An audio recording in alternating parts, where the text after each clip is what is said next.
Nova Guest List Podcast with Kieran McGuinness. The very best in indie, alternative and homegrown music from the seriously addictive Radio Nova.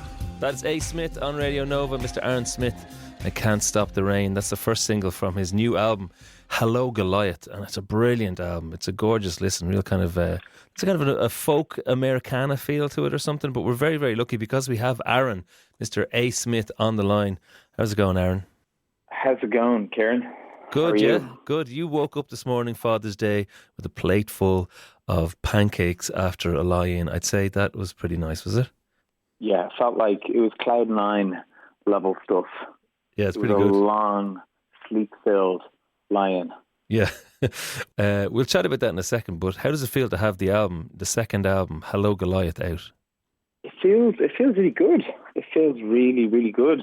Now, most people would say it feels good to have a second record out or another record out, but I feel a great sense of relief because it took a long time to make and people are engaging with it and yeah, people are really digging it, and so it makes me feel good in my heart.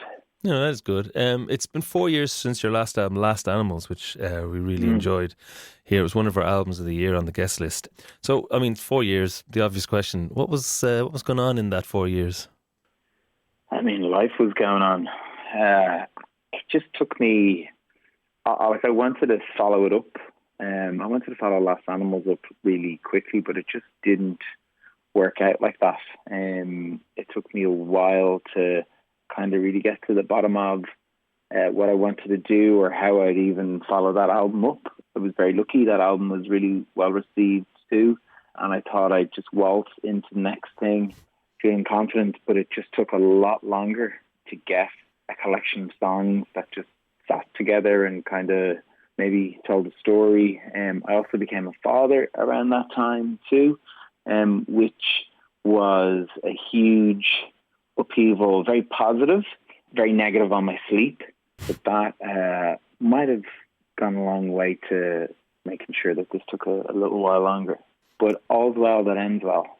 Yeah, well, this is it. It's a great album. Hello Goliath, it's called. It's kind of got like, I can hear all the influences, or I can hear influences, that kind of Americana thing. There's a bit of Bruce, there's a bit of Tom Petty, there's a bit of Neil Young, there's classic analogue-y kind of feel, but it's also very you, I suppose. And did it come together, like was there a sort of a theme that you sat down and wrote to, or as you say, did it sort of tumble together and then you began to put a theme to it?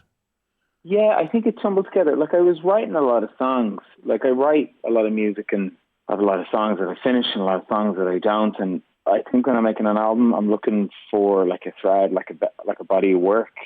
And this just took me a little while longer to find that. Like I was still writing and getting through things, and it wasn't until maybe like the second year of writing where I went, okay, I think I have something, and I was able to like pull songs from different like collections of demos. Really felt like I was making a record, and I had kind of had a first pass at it, and it was really dense. But then to go back to one of the influences you mentioned, like Tom Petty would have been at the forefront of what I was maybe going for sonically, like his Full Moon Fever album. I had Houston early in the process, the song Houston, and I kind of felt like if that song was on Full Moon Fever, how would Tom do it?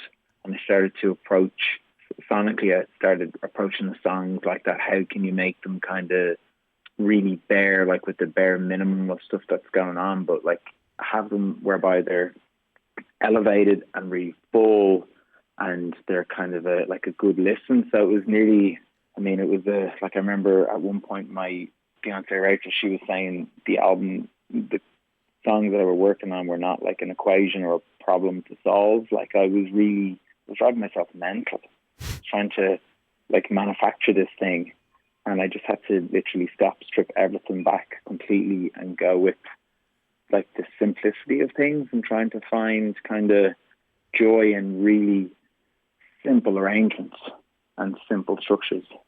Well, I mean, one of the things about the album, and I suppose it's different from the artist's perspective, but from a listener's perspective, I kind of felt like there was a lot of self-soothing going on in the album. It was a little, it's like you're playing out to an audience, but you're actually singing to yourself. You know, you're kind of talking to yourself, you're kind of self-soothing, you're saying it's going to be okay, and you don't have all the answers. And I just thought that was kind of an interesting theme to connect everything to. Would you agree with that? Would you see that? It's funny you say it now. I understand. I understand why you would come to that conclusion. Definitely, there was definitely things that I was trying to figure out for myself, and a lot of the songs kind of sometimes like at the start of it, I felt like I was making my record, as in one that's about me, because normally I sing about other things and other people and kind of observe and write about that, and you might think it's about me, but it's actually not. But this, I was trying to, I suppose, keep between the ditches. I can't, none more so maybe than Don't Skip Out, and the part at the end of the song, like where I would get like, it's towards the record, the second last song on the album, but it definitely was like you need to kind of get your act together a little bit and balance the kind of pressures of life, or the pressures of the reality we all find ourselves kind of living with, and balance all that out. So yeah, that's an astute observation. Yeah, well, maybe I hadn't really thought of. Well, there you go. That's why they pay me the medium bucks. But I'm in the process of writing an album at the moment, and like I had a feel of what it was about, but the songs that I was writing were taking me in a different direction, and I found that really kind of interesting. You know, like I was trying to put a kind of a theme on it, sort of. I thought I saw a theme, and then I thought I'd write to that theme, but they're not the songs that kind of happened. And that thing of, like, there isn't a lot of nostalgia in it. There's a kind of a longing for the simple life. And I think, you know, there is a kind of a Jesus, what's going on in the world kind of feel that I think happens because the world is a big mess and mad, and also because you've entered a new phase of life as well. That nostalgia for the simple life feel that is in a lot of songs, this kind of childhood and Christmas and memory kind of stuff. Yeah. Like, I mean, you must have known that was there. Yeah, I don't, like, it's funny, like, that you said about to write about a certain thing, and then, like, I think if you're being true to your art or true to the project that you're working on, I don't think you can, like, get a square into a circle or a circle into a square. I think you have to follow it. I mean, I see music probably as a form of, probably my form of therapy, you know, and it's probably, I've come to realize that I would use maybe music as a kind of medium to, this time around, because the world is absolutely bonkers, maybe trying to figure out the things that are kind of rumbling through my brain every other day, you know.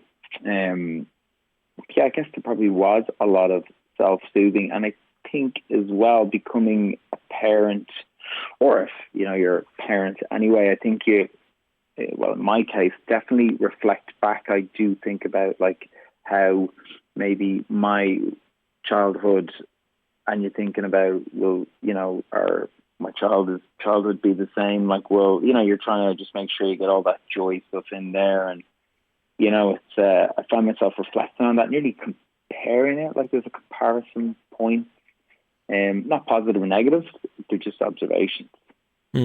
Well, look at we're talking to Aaron Smyth, all about his new album, Hello Goliath, his second album, and it's a brilliant listen. Aaron, we're going to play another song here to finish out. It's called I Can Be Your Telephone. I think it's kind of a little bit of, you know, kind of a core song in the album. Can you tell us a little bit about it before we play it? It was one of the earlier songs. It was one of the earlier songs that came, that I kind of went, oh yeah, I'm going to keep that, because I had like a lightness, and it was kind of, had a bit of kind of brawn to it as well. It's kind of just basically written about, and I kind of feel like the world is trying to break up with itself at the moment. And like, when we say we're listening, are we really listening? I'm trying to put myself into the song going, listen, I don't know how much of a good listener I'll be right now, but just do it because I think everyone probably needs to be listening to it on some level or other. I'm probably not really getting to the core of the song, but I wanted it to, it's kind of got like heavier themes, but the music, I wanted to keep it really light and really fun. And I think we got there. And it's a brilliant song to play. Well, it's a really fun song to play. Well, yes, hopefully we'll see you at some upcoming live gigs, hopefully in July. But until then, we've got this brilliant album, Hello Goliath, to listen to, and we're going to listen to a track now. Thank you so much for chatting to us, Aaron. Thank you very much, Kieran. Thank you. Pleasure to have you. And let's play it. This is A. Smyth from the album Hello Goliath, and this is I Can Be Your Telephone on Radio Nova. The Nova Guest List Podcast with Kieran McGuinness. The very best in indie, alternative and homegrown music from the seriously addictive Radio Nova.